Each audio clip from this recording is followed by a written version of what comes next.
Ya, shalom semua yang baru bergabung. Hari ini kita itu membahas satu topik yang menarik sekali ya, yaitu Yesus hanyalah seorang utusan.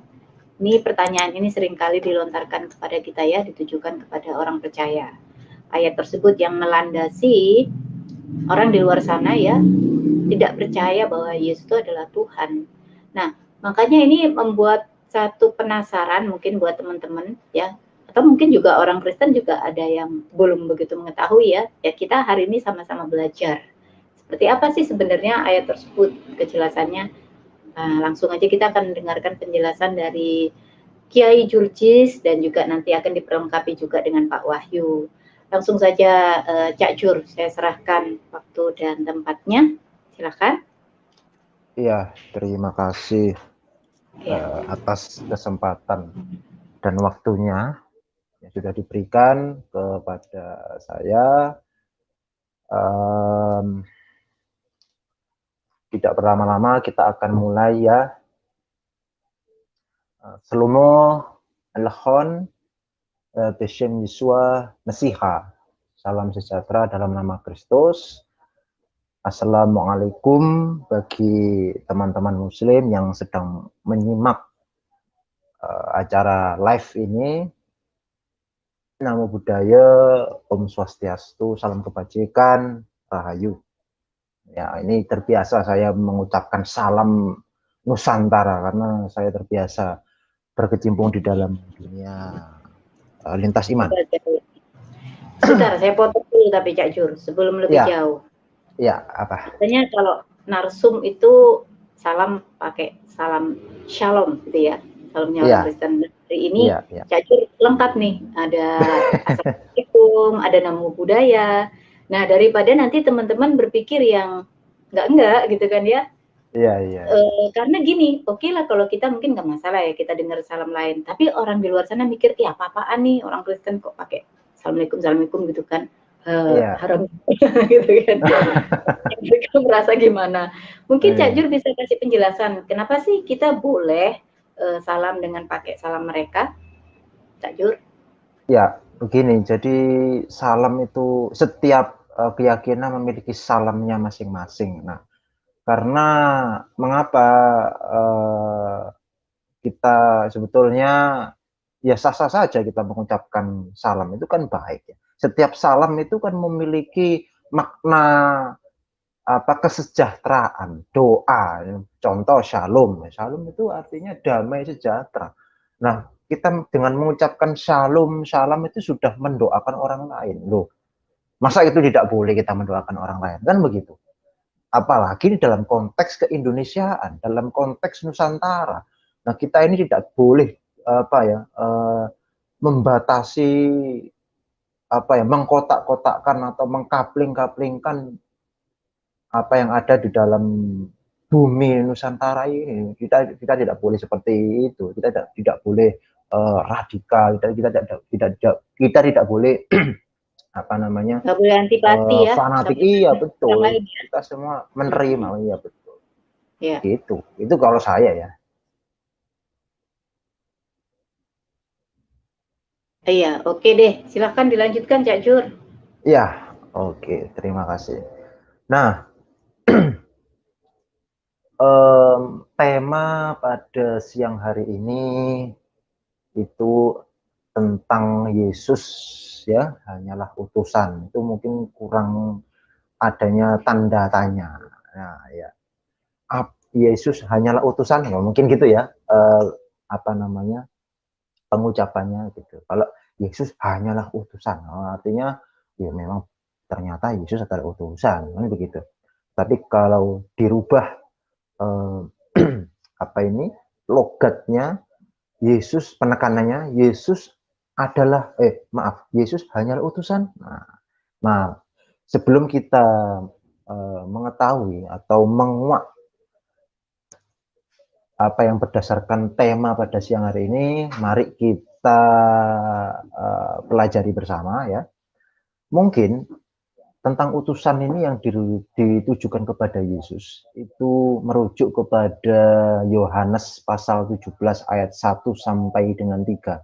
Nah, itu merupakan ayat yang klasik ya di dalam dunia diskusi, dalam dunia dialog antara Kristen dan Islam khususnya ya. Nah, sebelum kita apa, menelusuri ayat itu tentang utusan yang ditujukan kepada Yesus, memang betul secara teks itu tertulis demikian. Nah, tetapi Roh Kudus juga disebut utusan. Itu tertulis dalam Yohanes pasal 14 ayat yang ke-26 ya.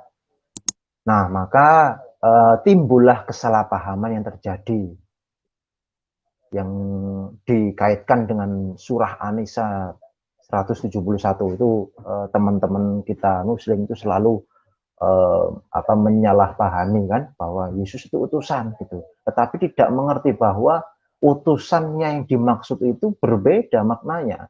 Ya, kalau teman-teman kita Muslim itu mengambil atau bersumber pada Al-Qur'annya atau kitabnya yang di dalam An-Nisa 171 tadi kan disebut demikian misalkan ya allal kita bitahlu fi dinikum wala taqulu allallahi ilal haq. Nah, wahai ahli kitab, janganlah kamu melampaui batas agamamu dan janganlah kamu mengatakan terhadap Allah kecuali yang benar.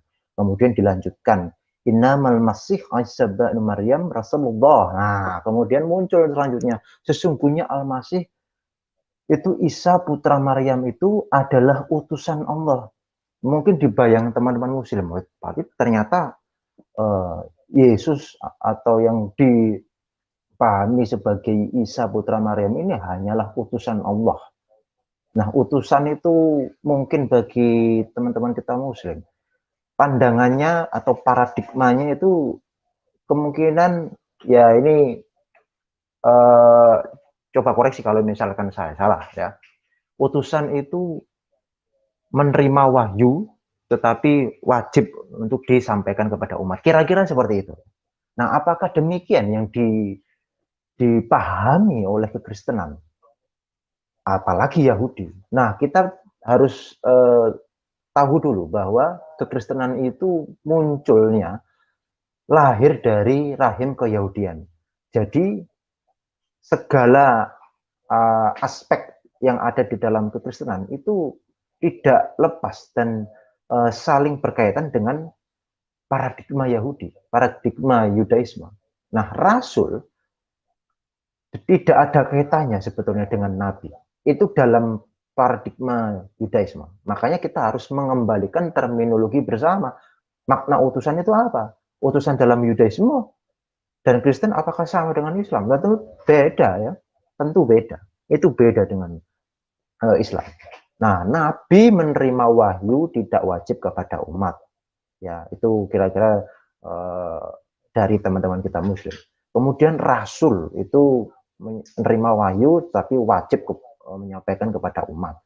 Nah, hal ini tidak ada dalam Yahudi dan Kristen. Tidak ada sama sekali. Pengertian seperti itu tidak ada.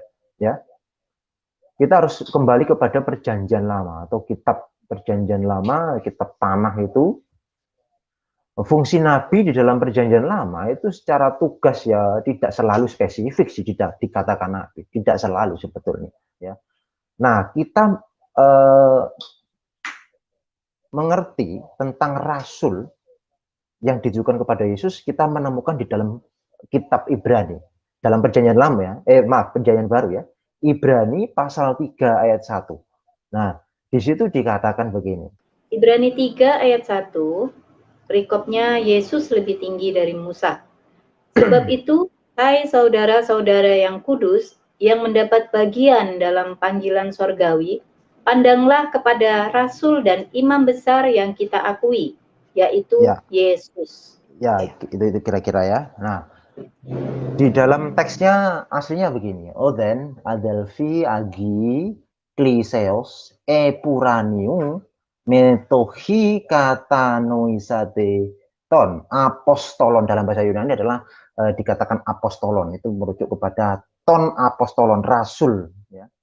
Apostolos artinya dalam bentuk subjeknya. Nah, kalau di dalam terjemahan bahasa Arab itu juga tertulis rasul. Contoh ini, Ibrani 3 pasal maaf, Ibrani pasal 3 ayat 1 tadi. Lahidhu Rasul, nah dikatakan Rasul. Rasul atirofina wa roisa kahanatihi al-masih Yesua. Ada kata Rasul dalam terjemahan bahasa Arab ya. Ibrani ini pasal 3 ayat 1. Nah, kita saat ini akan menguak dua ya secara teologis. Mengapa Yesus disebut sebagai Rasul? Sebelum menelusuri atau menelaah Yohanes pasal 17 ini, kita harus membaca dulu Galatia pasal 4 ayat 4. Nah, Galatia pasal 4 ayat 4 itu bertuliskan demikian. Galatia 4 ayat 4, tetapi setelah genap waktunya, maka Allah mengutus anaknya yang lahir dari seorang perempuan dan takluk kepada hukum Taurat. Ya. Terima kasih sudah membantu. Nah, di situ di awal itu kan tertulis, tetapi setelah genap waktunya maka Allah mengutus anaknya yang lahir. Mengutus anaknya yang lahir dari dan seterusnya dari perempuan. Nah, kalau kita lihat baca dalam teks awalnya, maka Allah mengutus anaknya tentang mengutus anak. Artinya lebih dahulu mana? Mengutus anaknya daripada lahir dari seorang perempuan dan takluk pada hukum Taurat. Kalau kita baca ayat ini, tentu itu lebih dahulu mengutus anaknya sebelum lahir dari perempuan perawan. Kan begitu. Berarti ini perutusannya bukan dari dunia. Kan mengutus anak dahulu, baru lahir dari perempuan perawan, yaitu Maria. Nah, maka kita tahu dulu mengenai siapa anak itu, ya kan? Harus tahu dulu kenapa kok ada anak itu. Anak itu siapa menurut iman Kristen? Nah, itu kita bisa melacak di dalam Ibrani pasal 1. Ya, ini saya banyak ayat-ayat karena supaya lebih ini ya, lebih tekstual ya. Nah, Ibrani pasal 1 ayat 1 ini saya bacakan saja. Nah, setelah pada zaman dahulu Allah berulang kali dengan berbagai cara berbicara kepada nenek moyang kita dengan perantaraan para nabi ya. Maka ayat 2, maka zaman akhir ini, tatkala zaman akhir yang disebut adalah tatkala si penulis kitab Ibrani pada saat itu. Pada zaman akhir ini ia berbicara, ia adalah Allah berbicara kepada kami, kita ya, waktu itu para rasul, kami dengan perantaraan anaknya yang telah Allah tetapkan sebagai ahli waris segala sesuatu. Melalui dia anak ini, Allah telah menjadikan alam semesta. Loh, lah kalau anak ini menjadikan alam semesta, artinya kan apa? Kok kuasanya berarti seperti Allah dong kok ini menjadikan alam semesta. Kan begitu. Berarti ada dua alam. Tidak pernah ada banyaknya Allah. Jadi iman Kristen itu betul-betul tahu. Nah, berdasarkan kitab Ibrani ini, Ibrani pasal 1 ayat yang kedua, melalui dia, anak itu ya, Allah telah menjadikan alam semesta. Nah, kalau oleh anak ini menjadikan alam semesta, maka kita kembali kepada Mazmur pasal 33 ayat 6. Di situ bertuliskan firman Tuhan huruf besar semua karena itu merujuk kepada Yod He Vav Ve ya, terjemahan yang diterjemahkan menjadi Tuhan huruf besar semua. Firman Adonai, oleh firman Adonai langit telah dijadikan. Loh, berarti kalau langit dijadikan, alam semesta dijadikan oleh firman. Kita sudah mengetahui ya, kita sudah memahami siapa anak ini yang dimaksud di dalam Galatia pasal 4 dan juga Ibrani pasal 1 ayat 1. Artinya, anak ini adalah firman Allah itu. Mazmur 33 ayat 6. Kemudian Yohanes pasal 1 dengan jelas ayat 1 sampai dengan 3. Itu jelas sekali mengenai siapa firman itu, ya, dijelaskan. Nah, di Yohanes pasal 1 ayat 1 dikatakan begini dalam teksnya. Pada mulanya adalah firman, pada mulanya. Ya, pada mulanya adalah firman. Firman itu pros. Firman itu bersama-sama dengan Allah. Dan firman itu adalah Allah. Nah, ini perlu digarisbawahi. Firman itu adalah Allah. Bukan firman itu selain Allah. Bukan. Bukan firman itu berdiri di luar zat Allah. Tidak. Firman itu ada di dalam Allah.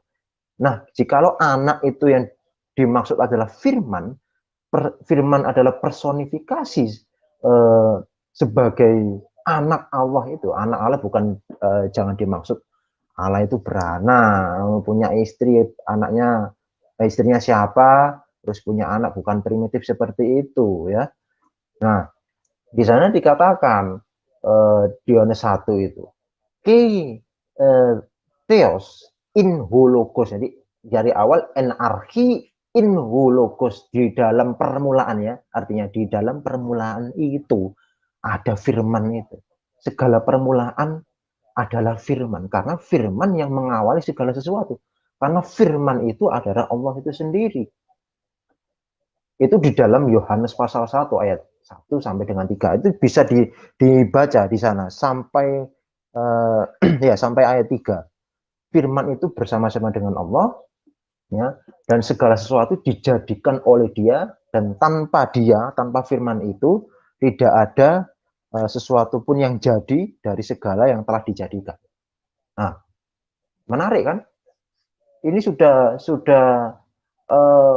terlihat bahwa sudah menguak bahwa firman itu segala sesuatu diciptakan oleh Allah bersama-sama, karena firman adalah Allah. Firman itu berada di dalam diri Allah, tidak di luar diri Allah.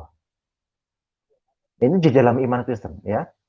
Pengertian iman Kristen tidak pernah ada firman itu di luar diri Allah, tidak. Nah, kemudian keberadaan firman ada di mana? Nah, tadi firman adalah Allah. Lalu anak atau firman itu berada di mana?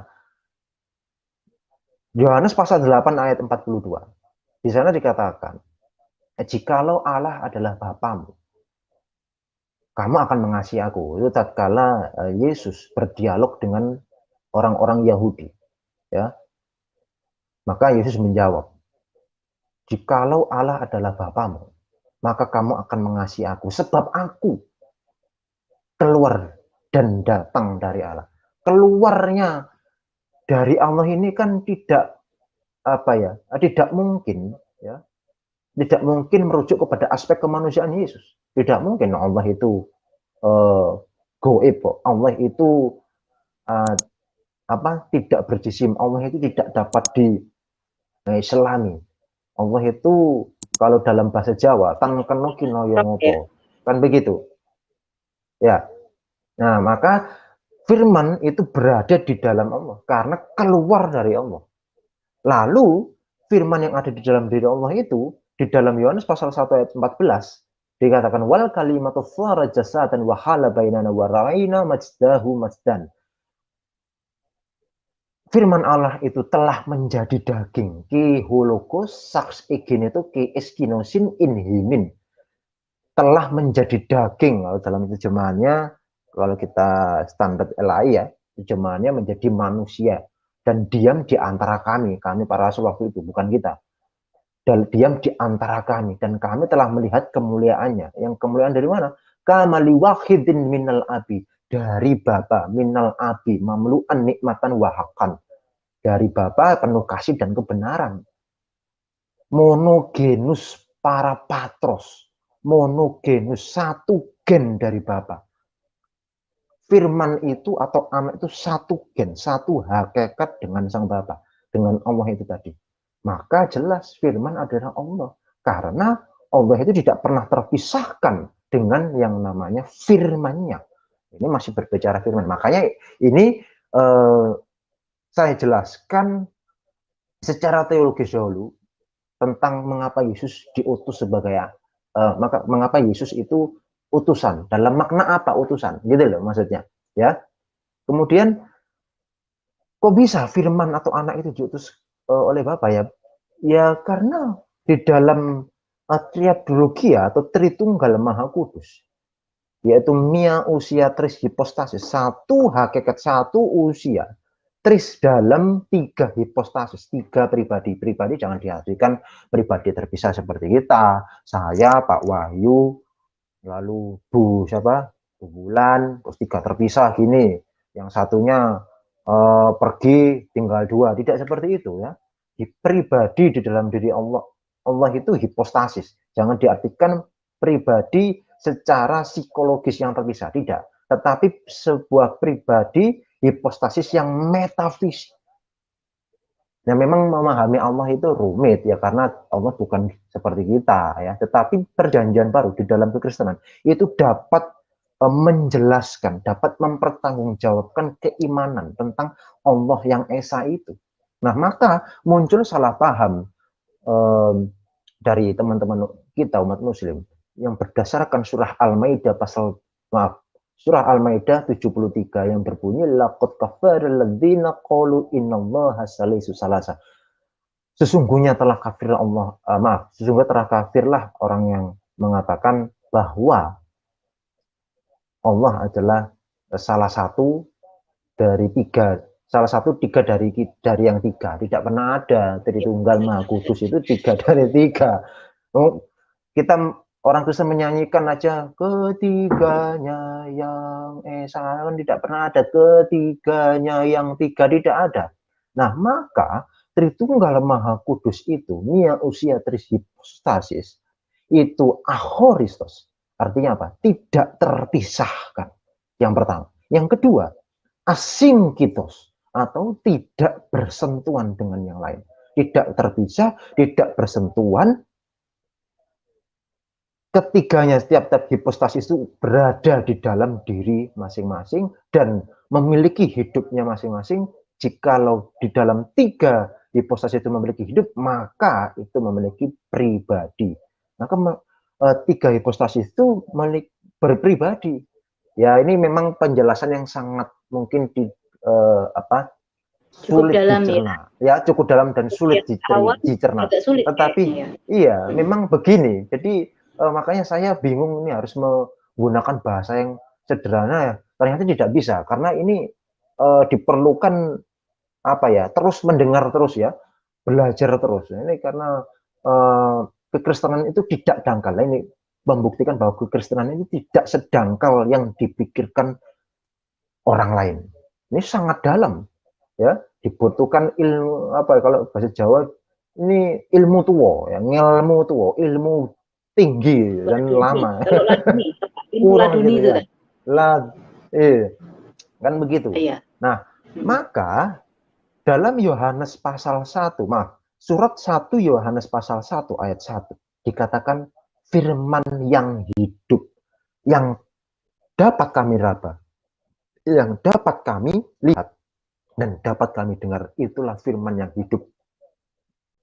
Ya, firman yang hidup karena firman itu di dalam anak Allah itu memiliki pribadi, maka dia dapat diutus oleh Bapa. Dapat diutus oleh Bapa. Ini secara teologis ya. Firman yang hidup itu dapat diutus oleh Bapa. Oleh karena firman itu dapat nuzul menjadi daging kemanusiaan dari dapat diutus. Karena apa? Allah adalah kasih. Nah, kalau Allah adalah kasih, tentu ada objek yang dikasihinya. Nah, siapa objek yang dikasihnya? Padahal manusia belum ada. Ciptaan belum ada. Allah segala sesuatu belum ada. Berarti Allah bersama dengan firman dan rohnya. Jikalau Allah kasih, maka Allah dapat mengasihi. Mengasihi siapa? Mengasihi sang firman. Tentu kita tidak dapat membayangkan ya, bagaimana firman saya, kata-kata saya dapat saya kasih. Itu wajar, bukan karena kita bukan Allah ya. Tetapi Alkitab di dalam Kekristenan Perjanjian Baru itu sudah membuka misteri ilahi. Yesus itu membuka sebuah misteri yang ada di dalam diri Allah itu. Tuhan Yesus telah membuka bahwa firman itu yang berpribadi itu dapat diutus, dapat dikasihi oleh Sang Bapa, dapat dikasihi oleh Allah, sehingga dengan kasihnya itu maka muncullah maka manusia ini diciptakan menurut atas dampak dari kasih yang kekal dari diri Allah. Jadi Allah itu bukan hanya maha pengasih, tidak. Tetapi Allah adalah kasih, bukan sekedar maha pengasih, tidak. Tidak hanya sekedar itu, tapi Allah itu benar-benar adalah kasih. Karena sifat kasih itu dominan, ya, dominan sekali dalam diri Allah. Kasih yang kekal, kasih dari Allah kepada sang anak, kepada sang firman itu, kemudian kasih yang diberikan dari Allah itu dipantulkan, dikembalikan kepada Allah, sehingga terjadi lingkar gerak kasih yang kekal, dari kekal sampai kekal selamanya. Allah adalah kasih. Itulah yang disebut sebagai dalam 1 Yohanes pasal 4 ayat 8, Allah adalah kasih. Nah, clear ya, secara teologis kita sudah mengetahui bahwa Yesus mengapa sebagai utusan, berbeda dengan utusan yang merujuk kepada murid-murid Yesus, 12 rasul itu. Jadi Yesus sebagai rasul, sebagai utusan dalam makna secara teologis adalah dia adalah firman Allah, adalah anak Allah yang diutus oleh Bapa, lahir dari perawan Maryam. Dalam Galatia pasal 4 tadi jelas ayat 4. Nah, kemudian Yohanes pasal 17 ya. Yohanes pasal 17 ayat 24. Yohanes pasal 17 ayat 24. Nah, demikian di ayat terakhir. Agar mereka memandang kemuliaanku yang telah engkau berikan kepadaku, sebab engkau itu adalah Bapa, telah mengasihi aku Yesus, sebelum dunia dijadikan. Jadi clear, ya, berkaitan ayat ini.